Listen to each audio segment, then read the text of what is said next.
You're listening to Truly Unruly with Marcus and Jessica Trufant.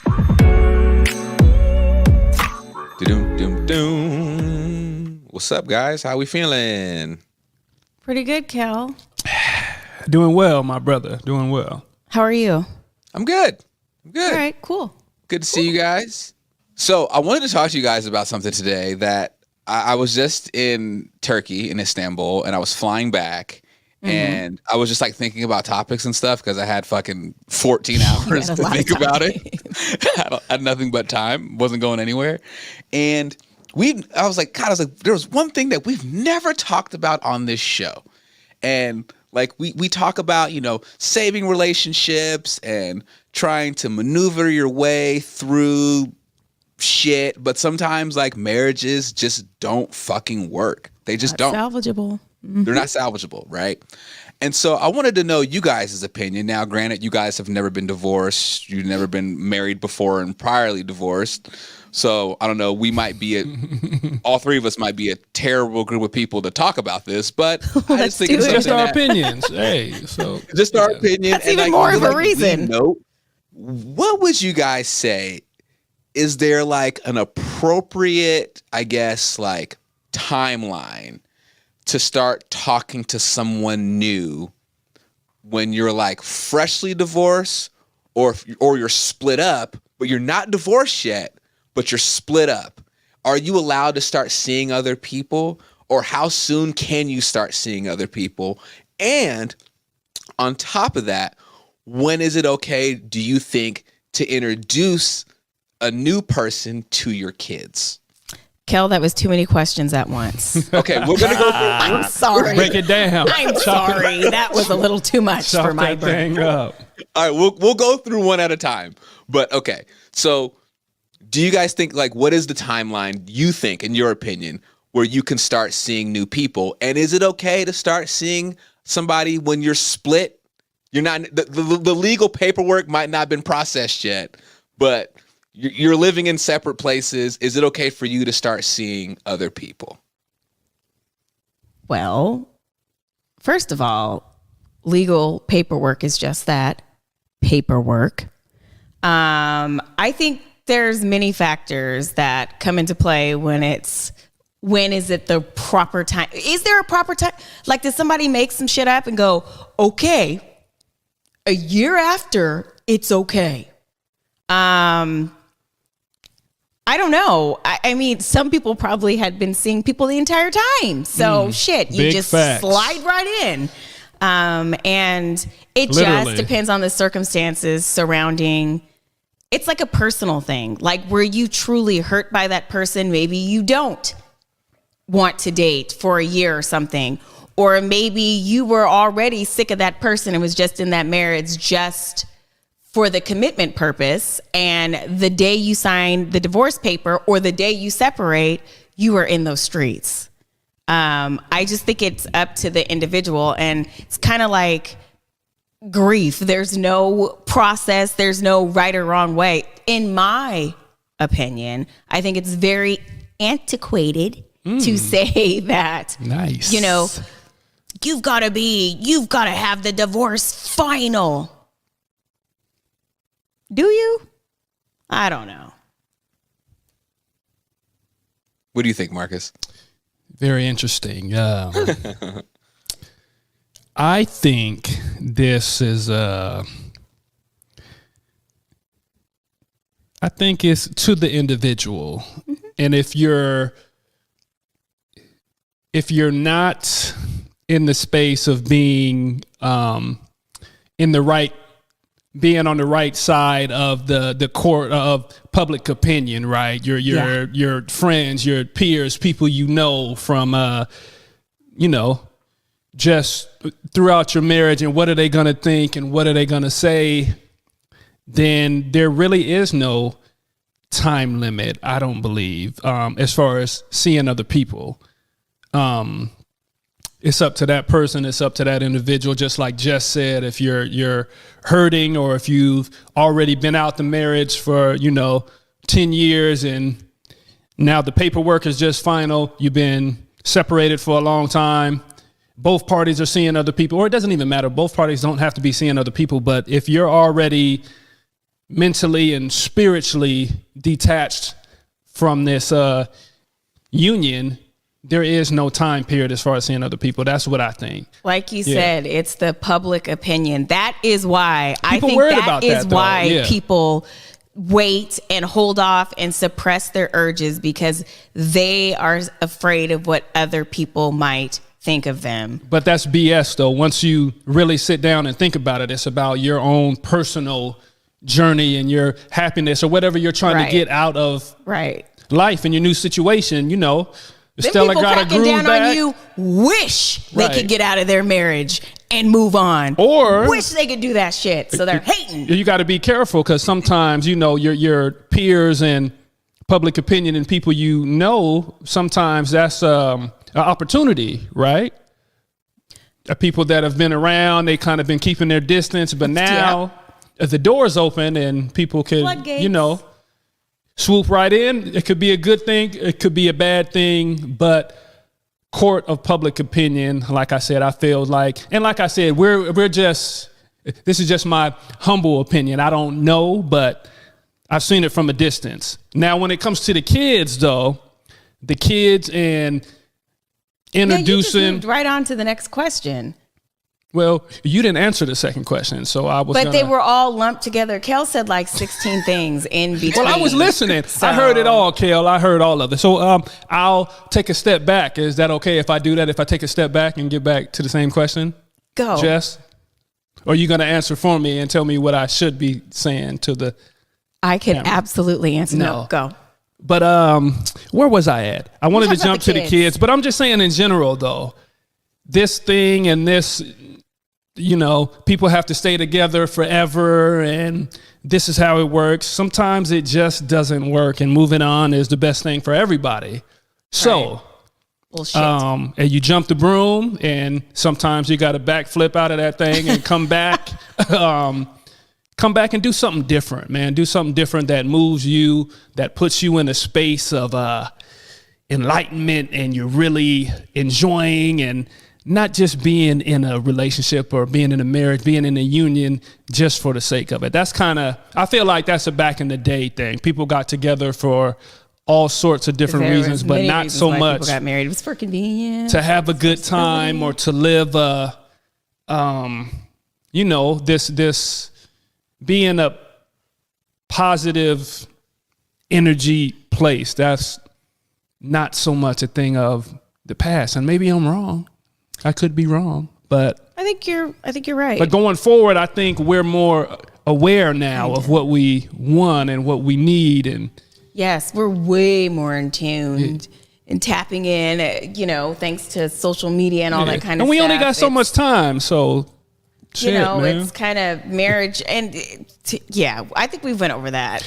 Don't take marriage lightly, but do what is right for you. And marriage is not easy, so I'm not telling those out there that may be on the fence or going through a tough time, just give up, backflip out of that thing, like I said, and just start from scratch, because that's not always the best thing to do. But if it's truly not working, then that's just what it is. There is nothing wrong with breaking up and then the next day having a new boyfriend or girlfriend or whatever.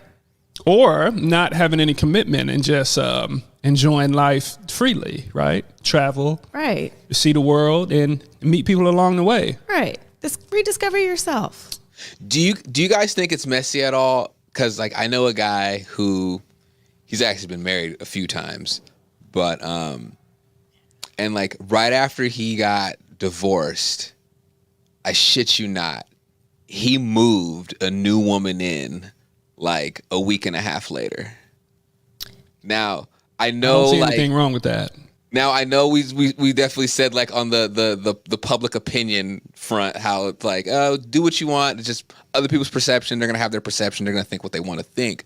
But like, do you think that's a little messy or a little like I don't know? Maybe you should kind of work on yourself. I think that's shady as fuck.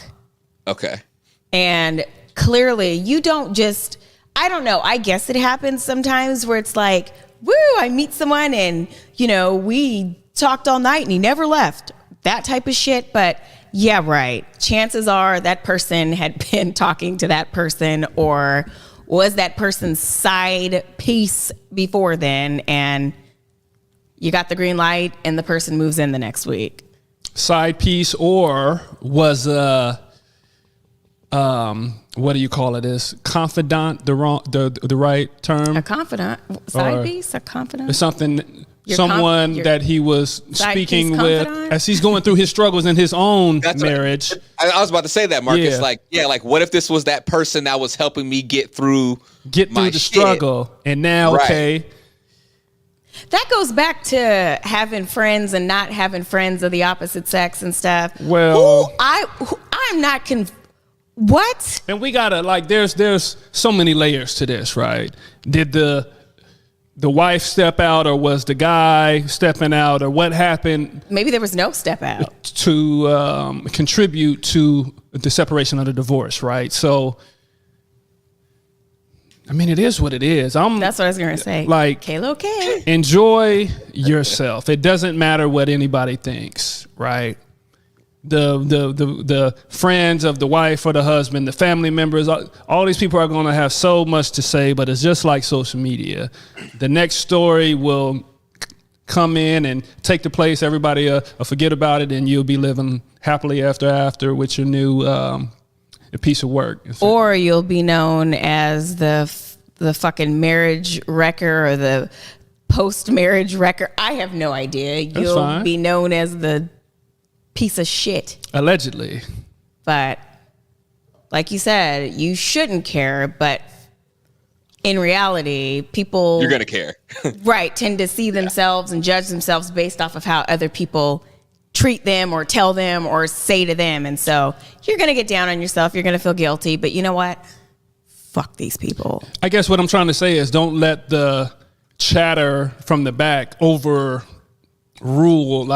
things you want to do. Of course, you hear things and you can see things, but don't let that be the thing that's pushing you to make your decisions, though, right? Right. That's all I'm saying. You're right. Do you?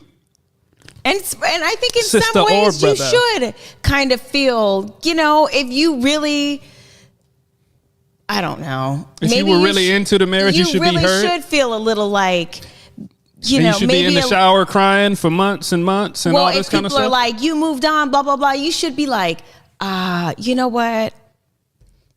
I understand what you're saying, but then there are some people that are like, they don't give a flying rat's ass who they hurt, what they done, what they do. They're moving on. It's about them. Fuck everybody else. Not even that. So sometimes you can have a little bit of like, sometimes people can be like, okay, I've been through enough. I've been this person in this relationship. I've been the punching bag or whatever you want to call it. All this stuff has happened. So now that we're finally done, I'm gonna do me. And immediately, and you jump into the game. I don't know, man. Like, I feel like if you were married to someone, you had kids with them, you've built this life with them, like, there's a part of you that, I don't know, like, if I'm gonna get divorced, like, I'm gonna take some time to like reset and kind of just like chill. Like, I wouldn't be in the mood to want to like go and like, all right, let me now try to manage a relationship all over again. I just got out of that. You know what I'm saying? So like, yes, to like just jump into something immediately or just to move somebody else in. For me, I think that's that like, oh, you don't like being alone. Like, you're afraid to be alone. That too. You can't be by yourself. Man, what's wrong with that? Like, is that a bad thing? That too. That's probably why you got married in the first place. Yeah, I don't think that's a bad thing. I mean, sometimes the situation finds you, Kale. I don't know, like, people may not be looking for this. I'm hurt. I just got a divorce, but something just falls in your lap. Literally, right? Yeah. So. Yeah, but like. Yeah, no, I get what you're saying, Marcus, but like at the same time, it's like, I don't know, like, you should be able to live with yourself and be by yourself and be comfortable and okay with that and not have to like be so concerned about having this person, because like I have a friend here, I'm not gonna say his name, but I have a friend here in Vegas who like is with this woman right now. They're engaged, they're not married, and like their relationship is awful. And the reason he's with her is because, you know, he, quite frankly, like I can tell, like he doesn't want to be by himself. And like he puts up with her bullshit, and like they'll argue and talk shit in front of all of us, like at like our little get-togethers and shit. And like I'll look and I'll be like, that's how you talk to somebody when you're fed up with them. You know what I mean? And like they'll do that in front of people. And it's all because I know this man does not want to be by himself, and he got money. She knows he got money.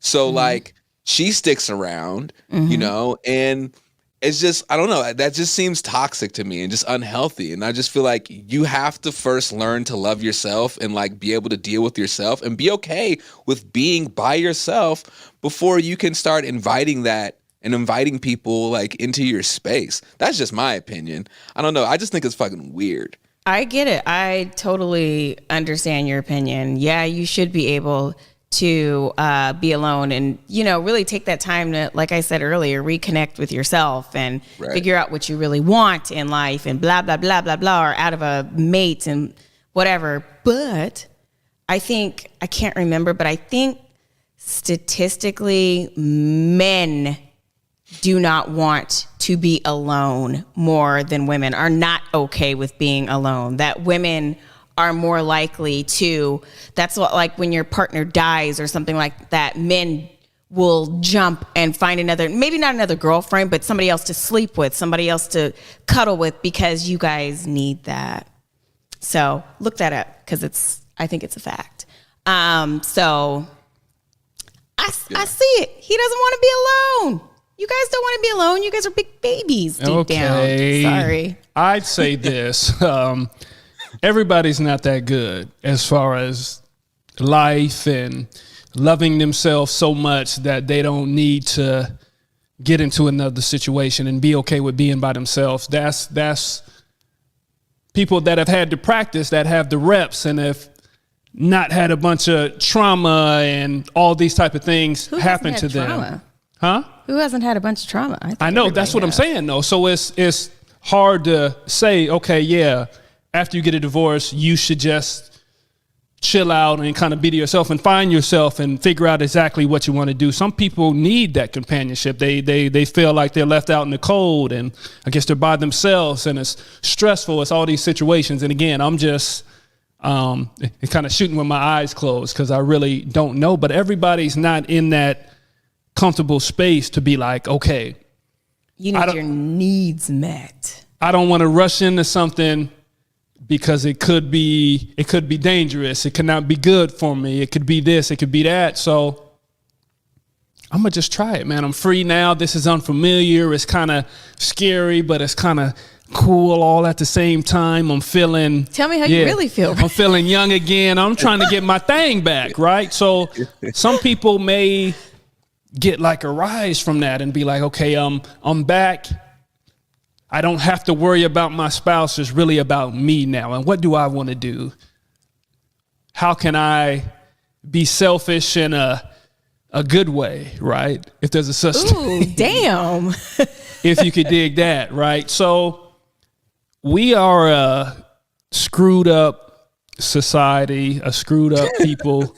There's no right or wrong way. We just want to feel good. Yeah.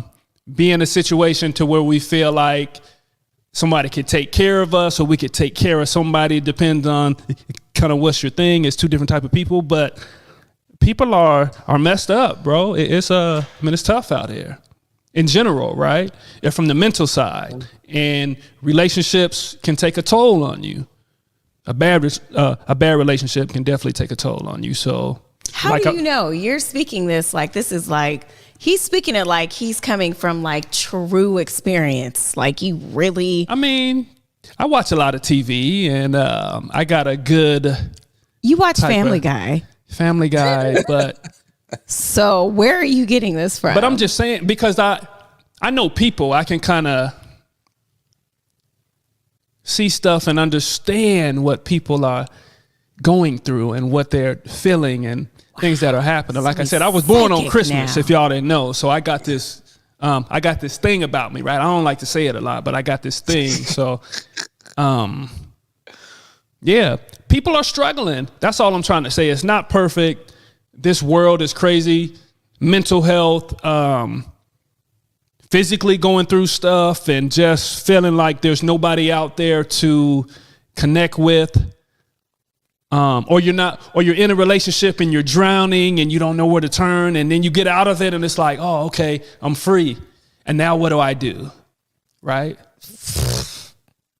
You go yeah, crazy. but think about it though, guys. Like, we've all known those people that have been serial daters, right? Those people that have never been single before, and they've always like have to be in a relationship, or like I always knew like for girls, I'd be like, God, she's boy crazy. Like this, she always needs to be in a relationship. She always has to have a dude, or he's girl crazy. And like, they just are always like in some type of situation. And if it doesn't work out, they just immediately jump into the next situation. And it's just this hamster wheel, just all the time of just all these just shitty fucking relationships. And it's like, when you're in relationships like this, like, you're giving, just like with sex, you're giving pieces of yourself every fucking time. So then you get to a point where it's like you're low-key like kind of hollow. You know what I'm saying? And like, you just are on this hamster wheel of just like, I need to get this like almost like fucking like dopamine high. Like, you know what I'm saying? Like, right. You know? No, so I know what you're saying. Yeah, so I think that's just, I don't know. I think it's super weird where like, you know, like the guy I know, he's just is like willing to put up with it. I mean, he's been married, divorced, has kids, you know, his fucking kids don't talk to him because his ex-wife turned his kids against him. All types of this crazy shit. And this motherfucker he just doesn't want to be by himself. And I'm almost like, you know, we're a group of homeboys, and we're just kind of like, yo, dog, like, you're willing to put yourself through that bullshit with this fucking woman just because you don't want to be fucking by yourself?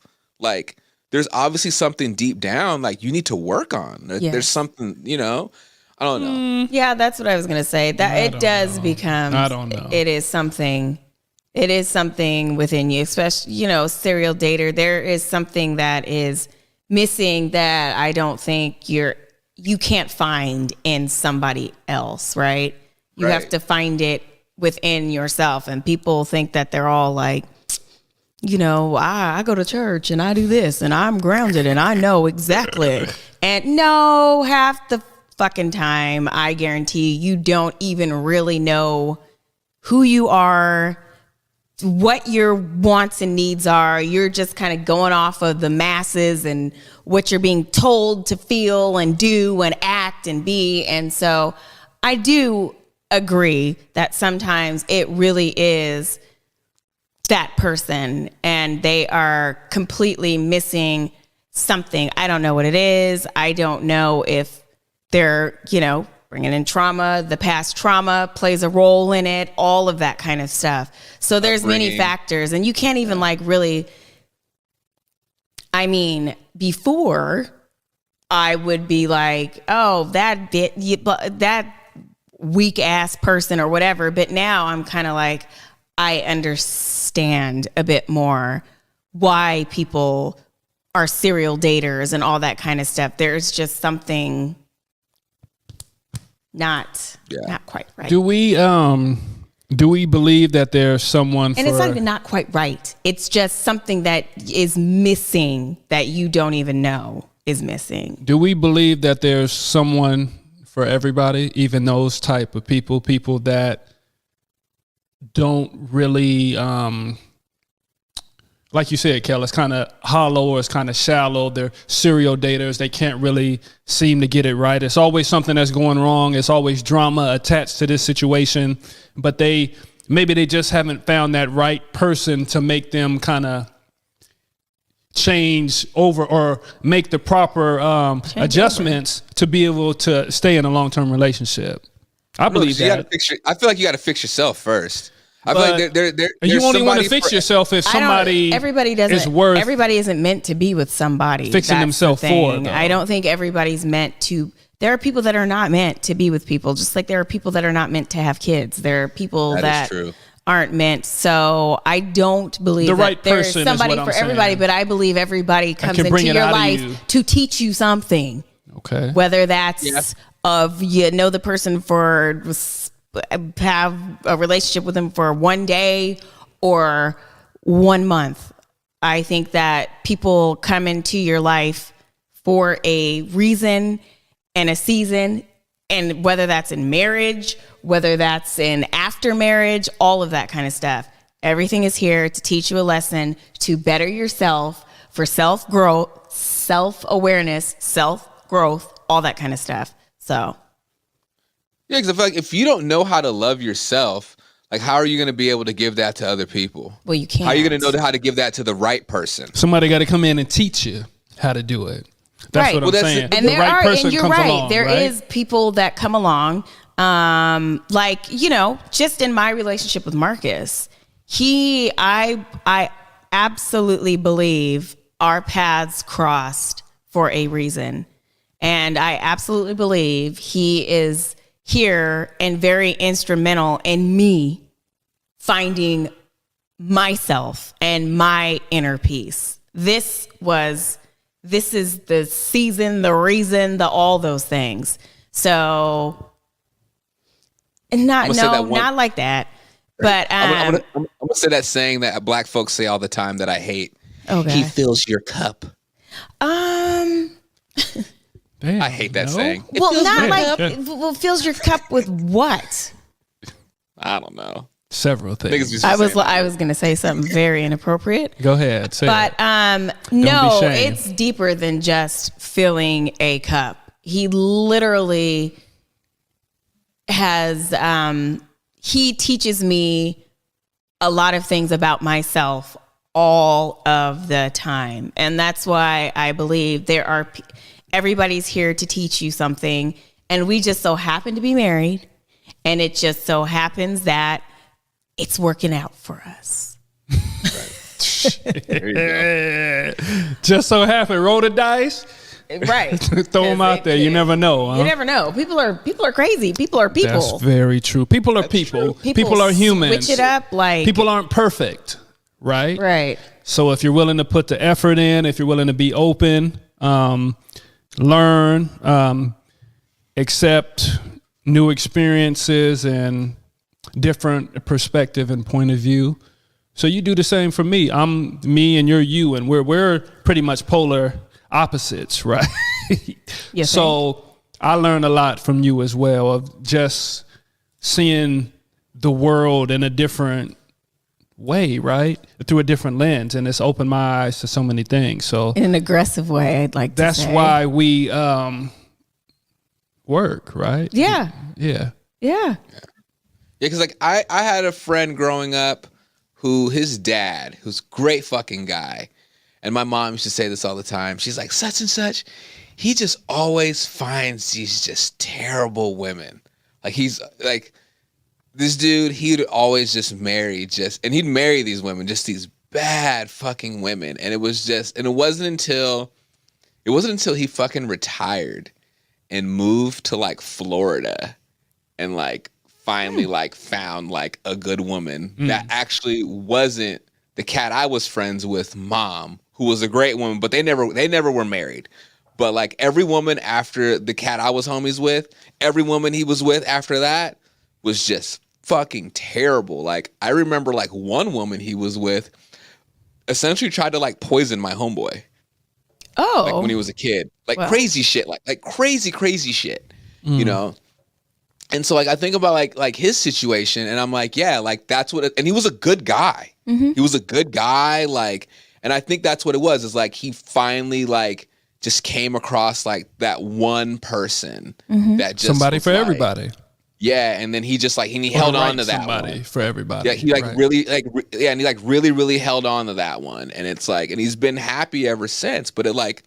But it took all those women teaching him those lessons, of right? What he didn't want and what he didn't like. And then when he found the right one. And learn about himself too, right? He knew and retirement, all had stuff, whatever.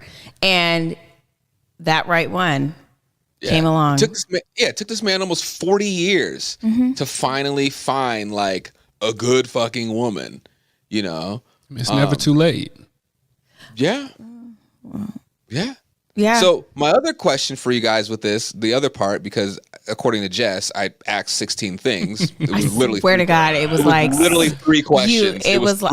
I heard like 175 words. It was a 2.5 mark. It's my bad. I thought it was 3. It was 2.5. Yeah, bad. You're good. 2.5 questions. When would you guys say that Jess is like, fuck you guys? When did you guys think it's okay to introduce someone new to your kids? Because I know people are very, very touchy when it comes to that, because you don't want your kids to get attached to some just, person that might not be around for a long period of time, and it might be a revolving door. What's your guys' opinion on that? You want me to go? Or you can go. I think there is no perfect time, right? It depends on what type of relationship you have with your kids, and every kid is different. So what type of child do you have? Can you be open with your child and be like, okay, mommy or daddy is just dating right now, and these aren't people that are going to be a mainstay in our family. This is just mommy's friend, and I'm getting to know him, and maybe, right? I don't know if your kids are mature enough to handle that. Marcus, I was going to say, Marcus, I don't want to interrupt you, but like, do kids really think like that though?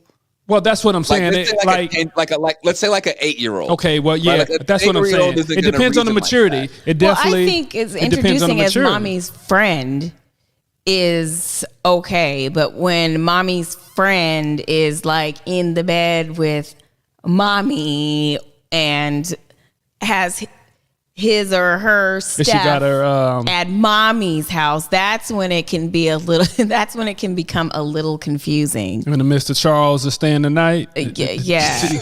Tonight. Right. But y'all make sure y'all don't come in my room type of situation. Yeah, that's when it's like, y'all take your melatonin now. Right. Take your melatonin.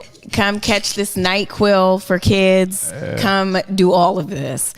So I do think there should be a timeline when you introduce somebody. You got to protect your kids. Right. You have to protect their. You got to be intentional about it. Right. You have to be sensitive. I think you should be intentional about that. But the timeline, it could be up to the kid. What? And maybe it's never, because there's some people that do wait months and finally introduce this person, and it doesn't last. So maybe you are right, and there is no, right or wrong time. But I think also it has to do with maybe how many people you introduce to your kids as well. Like, you don't want to introduce Mr. Charles, and then that doesn't work out, and the next thing you know is, Pastor Malcolm. And then next thing you know, it's, Pastor Malcolm, brother Davis, William H. Christ. Damn. That's where you don't want to do that, because that'll really, I think that'll really fuck your kid up. So this is what I'll say too, though. Do you even introduce friends as they come along, or do you keep a separation until you keep a separation? Separation until you know these are your kids. You don't know, right? Like, you got to know that. I think you got to know that person too. There is a such thing as privacy for parent to kid privacy as well, though. If you're in that situation, kids don't need to know everything that parents are doing at all times. No, if they're not ready for that, right? No. So okay, you hanging out with Mr. Charles now, and you might even be hanging out with Deacon Joseph as well, but that's your that's your prerogative. The kids don't need to be a part of those conversations, right? All conversations aren't kid conversations. So mom or dad is doing this. I'm hanging out with Sister Parks Where do we go from why are these sister, all brother, people from the pastor? church, by the way? Real quick, why are all these people from the church? Know where this came from. I'm catching this theme. That's what the Kings of Comedy did, and but it's like it sounds like you're fucking the entire congregation. Like, why is everyone from the that might church? happen? Actually, you might run through the congregation. You never know. People from the congregation do have sex as well. They are not exempt. But what I'm getting at is that there is a line, there is a privacy. Kids don't need to know everything that the parents are going through until it's time and until it's properly. Are you talking about the introduction of another person, or what are you talking about? Yeah, both. The introduction, or I'm hanging out with this man or this woman. It doesn't all have to be all the time until it's ready, because you do have to protect your kids. Right. And you can introduce that person, but still keep that person. That person doesn't need to be, your kids waking up and that person is like, everybody can't even come to the house. In there like, hey, little Joey. If you hang out with Mr. Charles, and you do that at the right, you got to go, Mr. Charles. And once we're a little bit more serious, or you go on a trip, or you go to the motel commitment together, this is what we want. Then you guys both go to that kid. I think you guys both together. Let's go to dinner. I mean, and my friend is coming to dinner. I'm gonna introduce you. And I really like this friend. Right. And I want you to get to know my friend, and maybe you'll like my friend too. Is this my new daddy? That might happen, and you can say yay or nay at that point. No, but yeah. That's when the backhand comes out. If the kid says that, that's when. That's when the backhand comes out. You got one daddy. You don't got a new daddy. You don't. I'm your motherfucking daddy. Right. Yeah, right. And that's when the kid starts calling him dad. I don't know about that. I don't know how that works. I don't want to, because that's sensitive. That's some sensitive shit. That is very sensitive. No, it's funny when you guys said, you wake up and Mr. Charles or whatever is sitting in the living room. All I can think of is Vin Rames butt naked making eggs and baby boy. You want some eggs? Right. You want some eggs? That's all I can think of. Traumatized immediately. Are you kidding me? Oh, shit. Right. Jody. Conversations need to happen. But Jody was like, what, at 22 and a half, a grown, right? In the movie. He was a grown man. But still. Yeah, but still that's his mom. That challenges your manhood at that point. But yeah, that's what I'm saying. The communication and the levels of communication. What should have happened was, okay, I'm dating this man. I want to hang out. And Mr. Rames is coming to the house, and this is what's going on. I just want you to be aware, Jody. I just want you to know that this like is when you're 22, this is the deal. Yeah. He's going to come over. So you should leave, We're Jody. going to sleep together. Yeah. You should go stay at your homegirl's house. He will be here tomorrow. If you'd like to meet him, stick around. If you don't want to meet him, I'll stay at your friends. Yeah. Well, we saw how that happened with Jody. Jody ended up getting put in a chokehold. He ended up choking that nigga out. So we know how that ended. Mm-hmm. Yeah, that's so interesting. Yeah, like I don't know. My thing is like wanting to like introduce somebody to your kids. I feel like that's just so touchy because so like hard. I don't want my kids to be attached to somebody and then their heart gets broken when this person don't come around no more. Like I've seen that happen with people where like they're in a relationship, like little kid's 4 or 5 years old and the boyfriend or whatever is playing with the kid and almost treating the kid like he's his own. And all of a sudden it just doesn't work out between the mom and dad. And then the dude don't come around no more. And it's like, damn. Like, or no, the kid could possibly start blaming themselves for all of that. Especially if the dad left or the mom left, and then you bring somebody else in who's playing daddy or mom, and then they leave. It's like, what is wrong with me? I might be doing something wrong and they don't want to stay. And so it's such a sensitive subject, slippery slope. Yeah, there's a slippery slope. Do we err on the side of caution though? If what you guys are saying, do we just not introduce at all until we know that this man or woman is really going to be a part of our lives? Do we keep it in the shadows, in the dark? That's what I'm saying. You keep Pastor Jalil back. Jalil, Jesus. Where did you get that from? You keep him back. You keep him back until you guys both need to be in agreement and ready to be committed to each other. And Pastor Jalil has to feel comfortable with it. I have to feel comfortable with it. And then it can still go bad, but the communication is key to make sure that the steps are in order. And when you approach the child together and you guys come together and say, we love each other, this is what's this is that. Pastor Jalil, wants to get to know you and, all of that kind of stuff. And they're together for a while and it doesn't work out. I think that is, softens the blow a little bit. I think it might soften the blow. I think it's okay. All about the approach. I think it's okay for mommy or daddy to be like, okay, I'm going out on a date tonight. Not like any big details, but I'm going out tonight. Communication with the kids. I'm single, I'm dating, and this is normal, this is natural, but they're not in our... And even ask the kid. I think even asking them for permission. Is it okay if mommy goes out with Pastor Jalil? Is it okay? Jalil, where did you get this name from? Why is this happening? Is it okay if mommy gives Pastor Jalil? Is it okay a little if dome we kiss? In the car on the way to the movies? My bad. I went there, but sometimes... Do we do that with our kids? Well, no. Not to the kids, but I'm saying this is what the mom is thinking, but she will dress it up as I'm going to hang out. Right. Is it okay if Pastor Jalil and mommy kiss? Are you okay with, are you comfortable with that? And kids, they'll catch on with the shit and be like, yeah or no, or I don't like them. And what if they don't like Pastor Jalil? What do you do? I don't know. I'm sorry. As a kid, Pastor Jalil, conduct yourself you've got to win this kid over, right? And so the kid should like the pastor, or maybe the kid is all, still the dad is involved still. And so it could be hard, but I think asking for permission and kind of, like you said, communicating with the kid, this is what's happening. And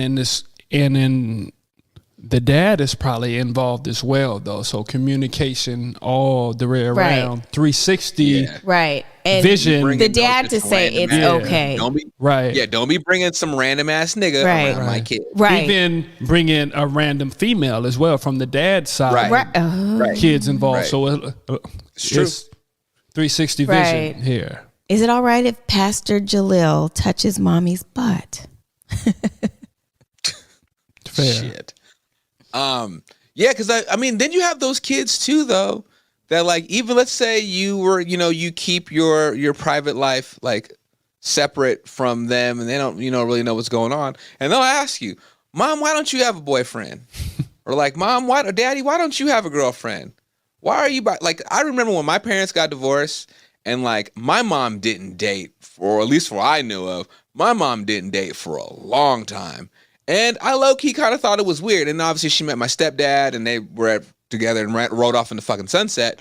But like, I remember just thinking like, damn, like, why don't my mom got a boyfriend? Like, does she not want a boyfriend? Like, what's the, and like, as the kid, like, you think about that shit, especially when you get a little older, when you get like, 10, 11 years old, and you're more in tune of society and what goes on, like you wonder that shit. And like, I remember I might have even asked my mom that one time. I was just kind of like, do you want a boyfriend? Like, do you see yourself ever like remarrying or ever being with somebody ever again? Because, you got hurt, And then it's like, is there a fear? Is there a wall there of not wanting to, feel that hurt again? So like you've kind of alienated yourself from like that space and that world of dating and, marriage. So I don't know. It's interesting. Yeah. Yeah. This was a good episode. I like this. This was good. I don't think we've ever really like dug this deep into this type of shit, but I liked it. I just don't. You guys come with all these fucking church references. Like, I don't know where the pastor. We all grew up in church, and I'm just thinking of the But who the fuck is Jaleel? I know. Yeah. I thought of Urkel. Yeah. Yeah, pretty much. That was the Jaleel. It just came in. So Pastor Urkel. Wow. But yeah, I like the name actually. You Jaleel. need to work on your creativity. And if you went straight to Urkel, like Jaleel, the name, it just kind of came. It's like, okay. Nah, if I'm being honest and I'm being supportive as a spouse, that wasn't a good. Okay, Pastor Malcolm then. Pastor. Brother Malcolm or. Well, that's where that came from as well. Right. I think Brother Malcolm, and it just translated to Pastor Malcolm. Jaleel and Malcolm. Been Miss Patrice. Come on down. Been Miss Patrice or Mr. Yes. Samuel. Miss Been Mr. Patrice. Samuel and Miss Patrice. Yes. Jesus Christ. That's a show for All us. right, we're wrapping this up. You niggas, I can't handle you two right now. This is a dope episode, though. Truly Unruly, Marcus Trufant, Jessica Trufant. My name is Kel. Of course, follow these guys on social media. Follow the page, Truly Unruly _podcast. Catch us every Sunday on Converge, and you can listen to us on your favorite podcasting platform. Like, review, subscribe, and check out the visual. Search Truly Unruly on YouTube. I think that's it. Pastor Jaleel.